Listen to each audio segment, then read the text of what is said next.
Le Petit Prince. Chapitre 7.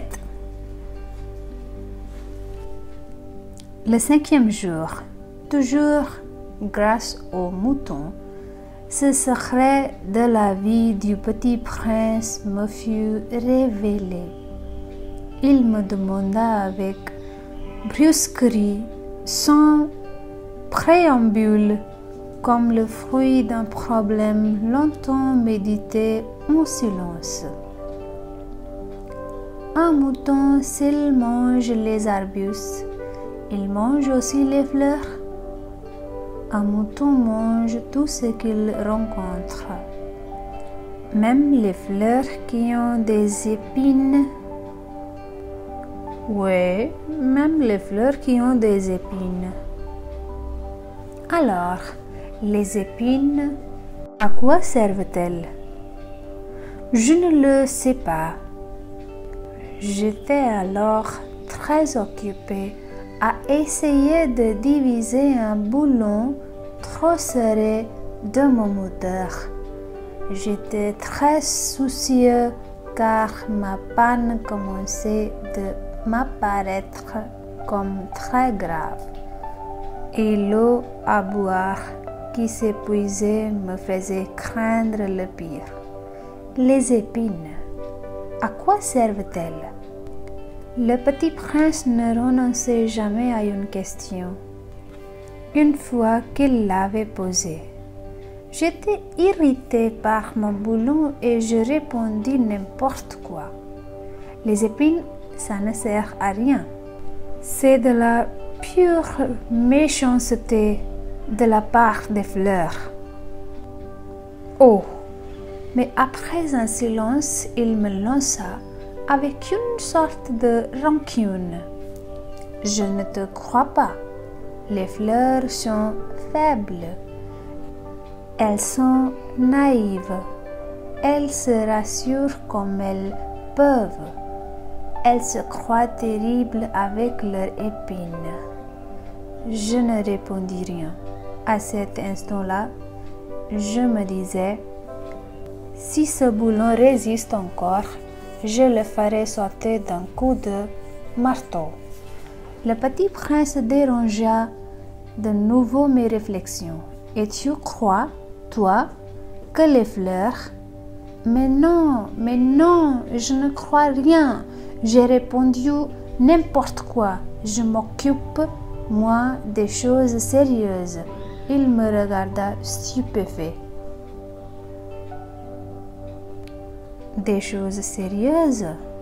Il me voyait, mon marteau à ma main et les doigts noirs de cambouis penchés sur un objet qui lui semblait très laid. Tu parles comme les grandes personnes. Ça me fit un peu honte, mais impitoyable. Il ajouta, tu confonds tout, tu mélanges tout. Il était vraiment très irrité. Il secouait au vent des chevaux tout dorés.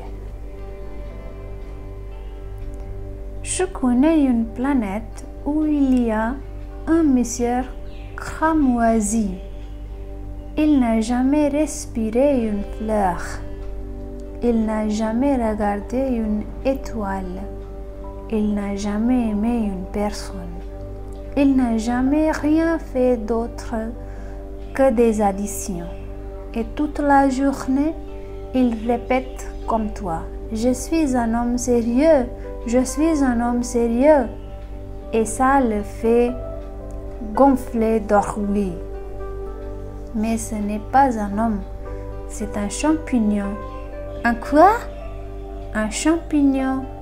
Le petit prince était maintenant tout pâle de colère. Il y a des millions d'années que les fleurs fabriquent des épines.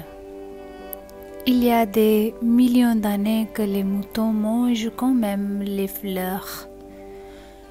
Et ce n'est pas sérieux de chercher à comprendre pourquoi elles se donnent tant de mal pour se fabriquer des épines qui ne servent jamais à rien. Ce n'est pas important la guerre des moutons et des fleurs. Ce n'est pas plus sérieux et plus important que les additions d'un gros monsieur rouge.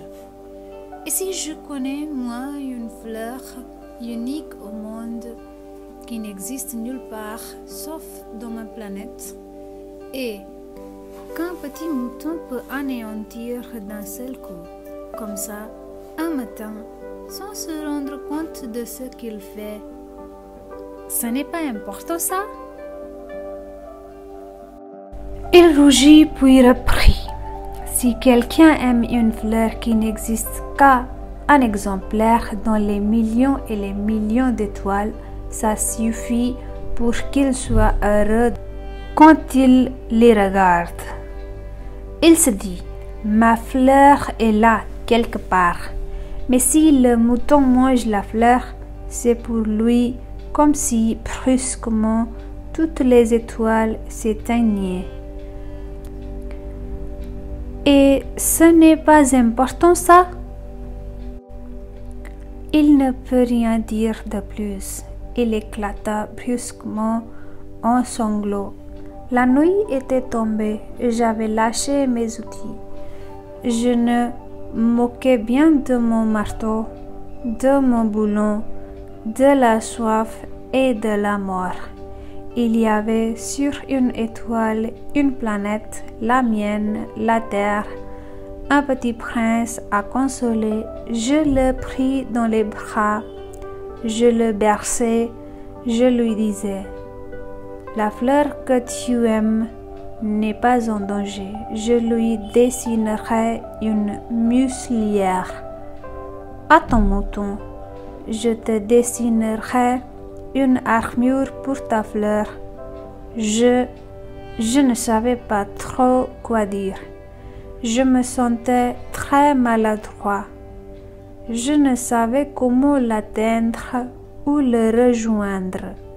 C'est tellement mystérieux, le pays des larmes. Chapitre 8. J'appris bien vite à mieux connaître cette fleur. Il y avait toujours eu sur la planète du Petit Prince des fleurs très simples, ornées d'un seul rang de pétales et qui ne tenaient point de place et qui ne dérangeaient personne. Elles apparaissaient un matin dans l'herbe et puis elles s'éteignaient le soir. Mais celle-là avait germé un jour d'une graine apportée d'on ne sait où, et le petit prince avait surveillé de très près cette brindille qui ne ressemblait pas aux autres brindilles. Ça pouvait être un nouveau genre de baobab, mais l'arbuste cessa vite de croître et commença de préparer une fleur. Le petit prince, qui assistait à l'installation d'un bouton énorme, sentait bien qu'il en sortirait une apparition miraculeuse. Mais la fleur n'en finissait pas de se préparer à être belle. À l'abri de sa chambre verte, elle choisissait avec soin ses couleurs. Elle s'habitait lentement. Elle ajustait un à un ses pétales. Elle ne voulait pas sortir toute fripée comme les coquelicots. Elle ne voulait apparaître que dans le plein rayonnement de sa beauté, et oui, elle était très coquette. Sa toilette mystérieuse avait donc duré des jours et des jours. Et puis, Voici qu'un matin, justement à l'heure du lever du soleil, elle s'était montrée.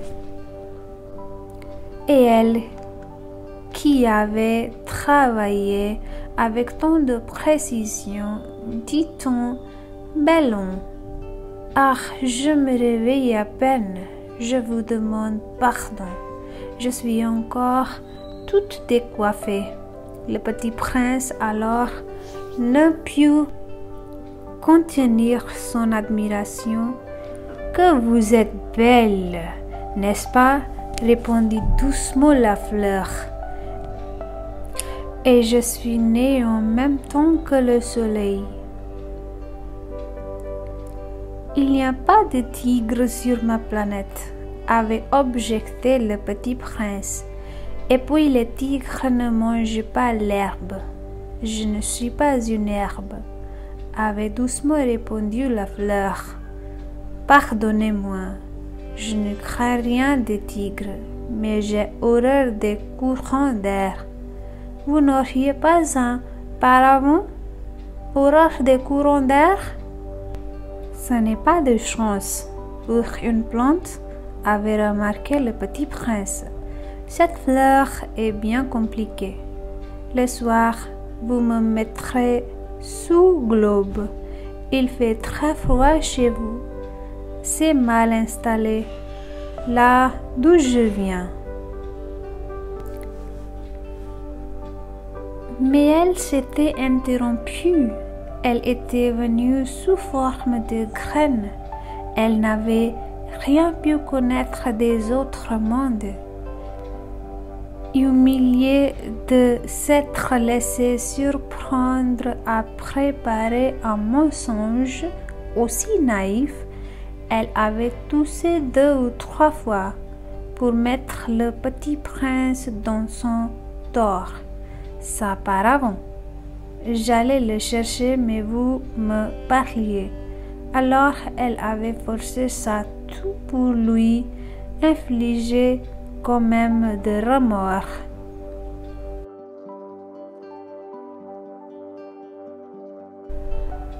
Ainsi le petit prince, malgré la bonne volonté de son amour, avait vite douté d'elle.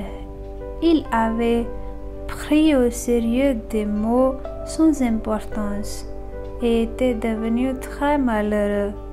J'aurais dû ne pas l'écouter, me confia-t-il un jour. Il faut jamais écouter les fleurs, il faut les regarder et les respirer. La mienne embaumait ma planète, mais je ne savais pas m'en réjouir.